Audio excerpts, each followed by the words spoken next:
Assalamualaikum warahmatullahi wabarakatuh. Salam sejahtera untuk kita semua. Terima kasih atas waktu yang telah diberikan, di mana pada pagi hari ini kita akan mempresentasikan hasil diskusi pada kelompok kami, di mana kita akan membahas tentang seismic interpretation case study. Di mana topik kita pada pagi hari ini, di mana kita akan membahas seismic interpretation and petroleum play identification pada daerah Northwest Java Basin.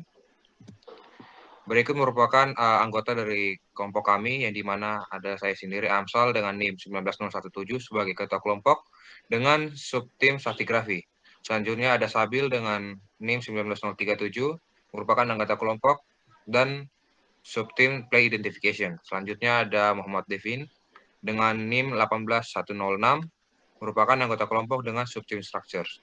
Selanjutnya ada Marcelino dengan NIM 19065 sebagai anggota kelompok dengan subtim stratigrafi. Selanjutnya ada Fahmi dengan NIM 19101 sebagai anggota kelompok dengan subtim structures. Selanjutnya ada Kezia dengan NIM 19123 merupakan anggota kelompok dengan subtim play identification. Selanjutnya ada Lukman dengan NIM 19022 merupakan anggota kelompok dan sebagai subtim stratigrafi. Selanjutnya ada Muhammad Rehan dengan NIM 19046 merupakan anggota kelompok dengan subtim play identification. Selanjutnya ada William Budiman dengan NIM 19072 merupakan anggota kelompok dengan subtim structures. Selanjutnya ada Putri Listeningrum dengan NIM 19102 sebagai anggota kelompok dengan subtim stratigrafi. Berikut merupakan peta Northwest Java Basin, yang dimana untuk Northwest Java Basin ditandai dengan kotak yang berwarna hitam, dan di sini merupakan lokasinya. Berikut merupakan basin map pada Northwest Java Basin, dan di sini kita dapat melihat ada formasi-formasi yang membentuk pada cekungan Northwest Java tersebut. Oke, kemudian yang pertama yaitu stratigrafi. Next. Pada stratigrafi di cekungan Northwest Java Basin terdapat beberapa formasi, yaitu formasi Cisubu, Parigi, formasi Apercibulakan, Batu Raja, Talangagar, dan juga Jatibarang. Next. Berdasarkan diskusi yang telah kami lakukan, kami membagi zona unit di Northwest Java Basin menjadi 6 unit, yaitu unit 1 berada di lapisan paling atas, kemudian unit 2 di bawahnya, unit 3, unit 4, unit 5, dan juga unit 6, dan yang paling bawah terdapat basement. Next.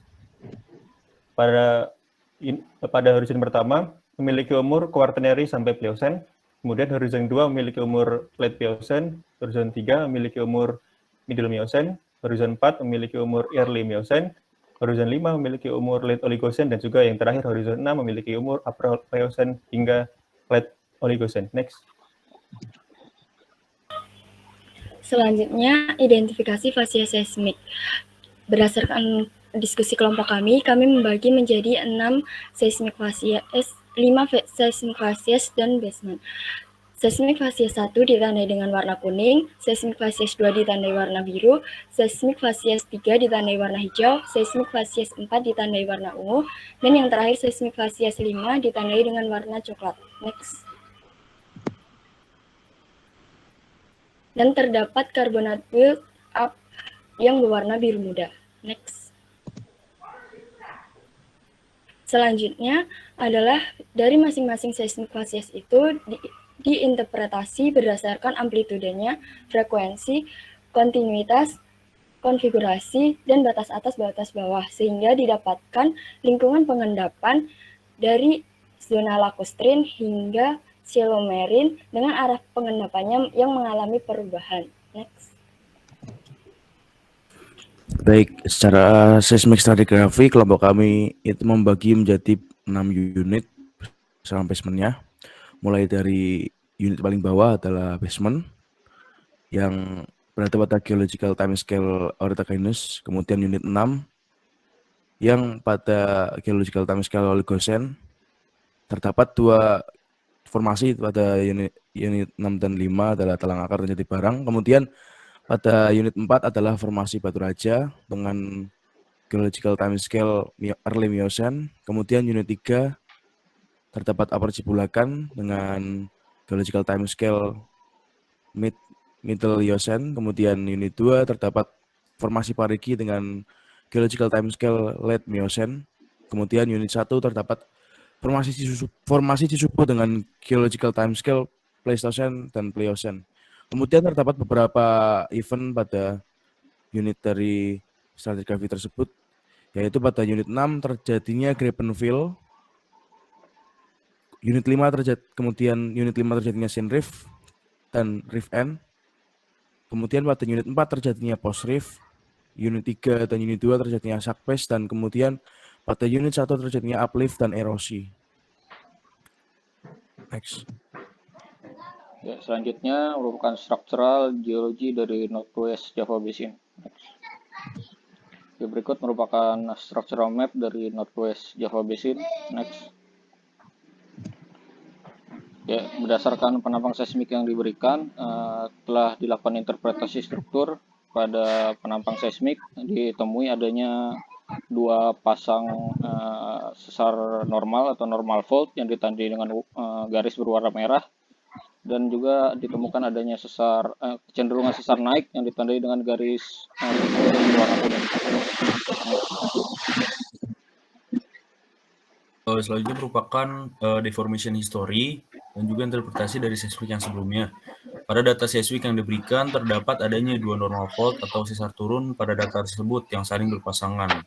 Hal tersebut dibuktikan dengan adanya kecenderungan penebalan lapisan pada bagian atas pasangan sesar tersebut yang ditandai dengan anak panah berwarna biru.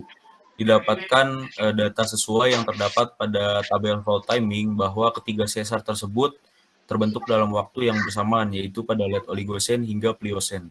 Selain itu, pada data seismik tersebut juga diduga terdapat keberadaan river fault atau sesar naik pada data tersebut, yang ditandai dengan garis putus-putus berwarna kuning. Apabila dilihat secara garis besar, seismik tersebut merupakan salah satu bagian dari keseluruhan cekungan Jawa Barat Utara. Cekungan Jawa Barat Utara mulai mengalami proses tektonik semenjak Re-Oligocene, di mana saat itu menjadi tahap awal Shin Rift cekungan, dan terjadi rifting yang dibuktikan dengan beberapa penurunan dan pembentukan half graben yang tidak terlihat pada seismik yang ditunjukkan. Lalu tahap Shin Rift terjadi di late Oligocene dan Post Rift terjadi di early Miocene. Ketiga struktur yang terdapat pada seismik yang ditunjukkan kemungkinan muncul pada tahap setelah Post Rift terjadi, karena masuk ke fase sek dan terjadi penebalan lapisan pada bagian atas hasil dari terbentuknya Fault A dan Fault B. Aktivitas tektonik baru kembali terjadi pada Pliocene, di mana cekungan mengalami peregangan bersamaan dengan uplift dan juga erosi. Hasil dari aktivitas tersebut juga membuat lapisan teratas kembali mengalami penebalan. Next. Untuk fault timingnya ditandai dengan sesar ABC yang dimulai dari kiri ke kanan. Jenis pada sesar A ada sesar normal, sesar B sesar naik, sesar C sesar normal. Fault timing dari sesar A dimulai dari late Oligocene sampai Pliocene, sesar B late Oligocene sampai Pliocene juga, sesar C dimulai dari Orothageus sampai Pliocene. Next. Baik, selanjutnya penentuan play types. Di sebelah kiri merupakan gambar titik pemilihan play types ini, dan hanya ada satu play types menurut kami dari cekungan ini. Dan alasan pemilihan titik ini adalah karena memiliki seluruh elemen petroleum system dengan umur yang cukup sehingga mampu menggenerasi dan memigrasi hidrokarbon dengan baik. Elemen tersebut merupakan source rock dengan formasi jati barang atau unit 6 berumur late Oligocene dan talang akar unit 5 dengan umur late Oligocene. Selanjutnya ada migration conduit, yaitu berupa sesar normal yang ditandai dengan garis berwarna merah yang berumur Orothageus hingga Pliocene. Dan selanjutnya reservoir, yaitu formasi Cibulakan atas atau unit 3 berumur early hingga mid Miocene. Dan elemen terakhir seal, yaitu formasi Parigi unit 2 dengan umur late Miocene. Selanjutnya, risk pada play type A ini memiliki kategori resikonya moderate risk. Dilihat dari source rock yang sudah matang dan jalur migrasinya berupa normal, membuat hidrokarbon terakumulasi dengan baik. Dan opportunity dari play type A ini dia memiliki potensi yang baik sehingga dapat dikembangkan untuk dieksploitasi lebih lanjut. Next. Baik, berikut referensi-referensi yang kita gunakan. Next. Baik, sekian dari kelompok kami, kurang lebih mohon maaf. Terima kasih.